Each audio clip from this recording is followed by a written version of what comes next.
We recommend this product be installed by a competent gunsmith. Modification of your firearm may nullify the warranty of the firearms manufacturer. No liability is expressed or implied for damage or injury which may occur from improper use or installation of this product. You are responsible for the safe handling, legalities, and use of your firearm.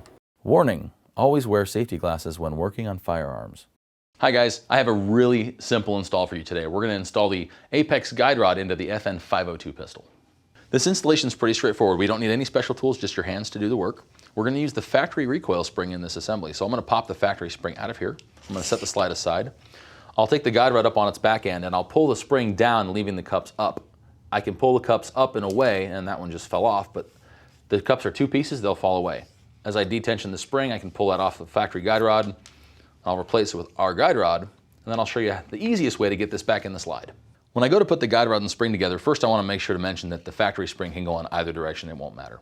My preferred method for installing the guide rod is I'll put the end of the rod against one finger, and I will tension the spring and pull it down beyond the end of the guide rod to hold tension on that spring.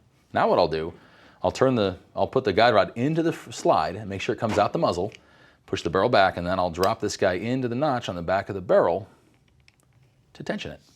Simple way to install it. Remember, if you knock this guy off the barrel, it's going to go shooting out of here, and the guide rod is not retaining the spring anymore, so this guy can go shooting across the room, so just be cautious.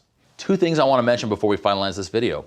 One thing I want to mention is I recommend a drop of oil be put right on the guide rod and the spring before use. This is pretty common with 22s, you need to keep them really well lubricated. The second thing is, when you go to take this out for cleaning and maintenance, I recommend put your thumb on the end of the guide rod, hold the spring in the middle, detension the rod, and then remove it. That way it doesn't go flying across the room.